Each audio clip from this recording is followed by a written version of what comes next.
खबरों के सिलसिले को आगे बढ़ाएंगे और अभी आपको बताएं एमडी कैट के एंट्री टेस्ट देने वाले तलबा का मुस्तकबिल खतरे में पड़ गया। नाक़िस इंतजामात की वजह से मुतादिद तलबा अंदर नहीं जा सके। इस वक्त हमारे नुमाइंदे राजा इमरान एक्सपो सेंटर से हमारे साथ मौजूद हैं। मज़ीद तफसीलात उनसे जानते हैं। इमरान, बताइएगा इस वक्त क्या सूरत हाल देख रहे हैं आप? जी बिल्कुल, मैं इस वक्त एक्सपो मेन गेट पे मौजूद हूँ, जहाँ पर एमडी कैट के जो तलबा थे आज उनका एंट्री टेस्ट था और 15,000 तलबा के लिए इंतजामिया की जानब से एक ही गेट रखा गया था, जिसकी वजह से मतदा तलबा जो है वो बाहर रह गए हैं और इंतजामिया की जानब से नामुनासिब इंतजामात की वजह से काफ़ी परेशानी देखनी पड़ी।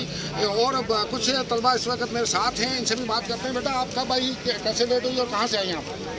मैं हैदराबाद से आई हूँ। मुझे आते हुए आधा घंटा हो गया है। मैं कब से ख्वार हो रही हूँ। कोई कह रहा है वहाँ जाओ, कोई कह रहा है वहाँ, कोई इंतज़ामिया भी हमारे साथ कोऑपरेट नहीं कर रही। और 6 साल ये वहाँ सारे मुस्तकबिल का हमारा सवाल है। इस तरह का हमारा सारा मुस्तकबिल ख़राब हो जाएगा। इंतज़ामिया कुछ काम ही नहीं कर रही।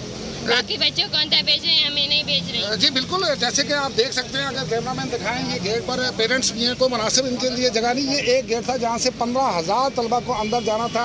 तमाम तलबा जो है वो कराची के बाहर से हैं, कोई हैदराबाद और नवाबशाह से हैं, क्योंकि 13,000 के करीब जो है वो हैदराबाद से हैं, जबकि 4,000 नवाबशाह के तलबा जो हैं वो एंट्री टेस्ट देने के लिए यहाँ पर आए थे, जिनको इंतहाई मुश्किलात का सामना करना पड़ रहा है। जी सब्सक्राइब करें और बेल दबाएं ताकि कोई खबर रह न जाए।